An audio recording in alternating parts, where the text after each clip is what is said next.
তো dividend discount মডেলে আমরা যখন ডিসিএফ মডেল বলছি, সো ডিসিএফ মডেলে আমরা ক্যাশ ফ্লোকে আমরা ডিফাইন করছি ডিভিডেন্ড দ্বারা। So dividend is the appropriate cash flow in case of dividend discount model.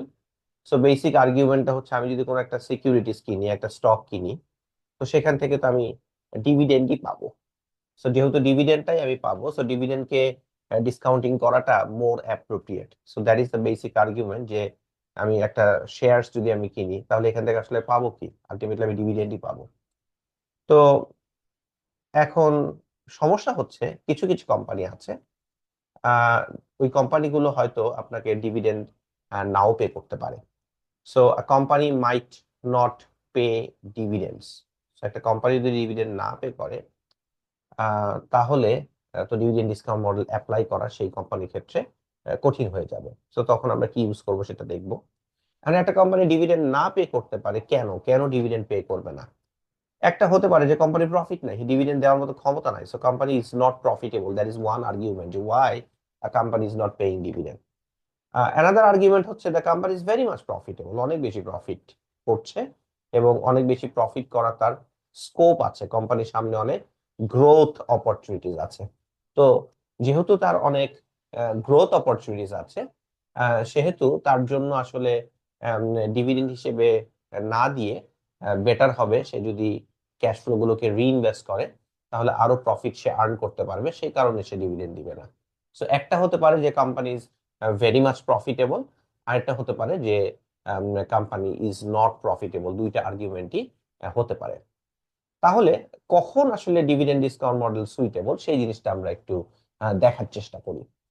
So dividend discount model suitable হবে যদি ফার্স্ট হতে হবে কোম্পানিটা ডিভিডেন্ড পেইং, কারণ যে কোম্পানিটা ডিভিডেন্ড দিচ্ছে না, সো যে ডিভিডেন্ড দিবে না, তার জন্য তো ডিভিডেন্ড ডিসকাউন্ট মডেল সুইটেবল না। সো ফার্স্ট আইডিয়াটা হচ্ছে the company must pay dividend, so company has to pay dividend, so company is dividend paying.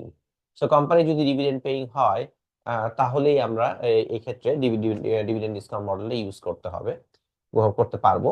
তবে শুধু যে ডিভিডেন্ড পে করলেই হবে, not necessarily. The board of directors তারা তো আসলে ডিভিডেন্ডটাকে রেকমেন্ড করে। So board of directors establish the dividend policy, কোম্পানির একটা ডিভিডেন্ড পলিসি থাকবে এবং ওই পলিসিটা কোম্পানির প্রফিটেবিলিটির সাথে ডিভিডেন্ডের একটা সামঞ্জস্য থাকবে। তার মানে হচ্ছে, আইডিয়াটা হচ্ছে যে ধরেন একটা কোম্পানি ডিভিডেন্ড পে করে, প্রফিট বাড়ছে কিন্তু ডিভিডেন্ড যা তাই আছে, প্রফিট অনেক বাড়ছে কিন্তু ডিভিডেন্ড যা ওটা আর বাড়ছে না, তাহলে তো প্রফিটের সাথে ডিভিডেন্ডের একটা সম্পর্ক নাই। সেক্ষেত্রে এটা ডিভিডেন্ড ডিসকাউন্ট মডেলটা ইউজ করা একটু কঠিন হবে। সো বোর্ড অফ ডিরেক্টরস যদি একটা পলিসি ফলো করে, যেই পলিসিতে তারা কোম্পানির প্রফিটেবিলিটির সাথে কোম্পানির ডিভিডেন্ড পেইমেন্টের একটা সামঞ্জস্য থাকবে, প্রফিটেবিলিটি বাড়লে ডিভিডেন্ড বাড়বে, প্রফিটেবিলিটি কমলে ডিভিডেন্ড কমবে, তখন dividend discount model will be more appropriate. আর আরেকটা ইস্যু হচ্ছে যে ইনভেস্টর, সেই ইনভেস্টর এই কোম্পানিতে যে পজিশনটা নিচ্ছে, সেই পজিশনটা নন কন্ট্রোল পার্সপেক্টিভ, নন কন্ট্রোল পার্সপেক্টিভ বা মাইনরিটি পার্সপেক্টিভ আমরা বলে থাকি। তার মানে হচ্ছে তার কন্ট্রোল নাই, তার এখানে কন্ট্রোল নাই, নন কন্ট্রোল পার্সপেক্টিভ। কন্ট্রোল থাকলে যেটা হতো সেটা হচ্ছে যে, কন্ট্রোল থাকলে তার ডিভিডেন্ড কত দিবে সেই জায়গাটা তার একটা সে থাকে।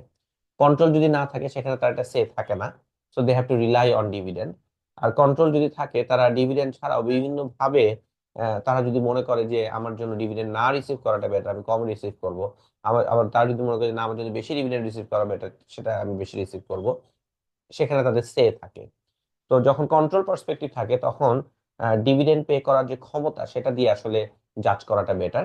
আর যখন নন কন্ট্রোল পার্সপেক্টিভ হয়, তখন dividend discount model is more suitable, বা কম্পেয়ার টু যদি আমরা ফ্রি ক্যাশ ফ্লো মডেল দেখি। তাহলে ডিডিএম কখন suitable? Companies dividend paying, board of directors establish a policy where প্রফিটেবিলিটির সাথে ডিভিডেন্ডের একটা লিংক আছে, and investor takes a non controlling perspective. যখন ডিভিডেন্ড ডিসকাউন্ট মডেল সুইটেবল হবে না, বাট আমি স্টিল ডিসিএফ মডেল ইউজ করতে চাই, তখন rather than using dividend discount model, আমরা free cash flow model use করতে পারি।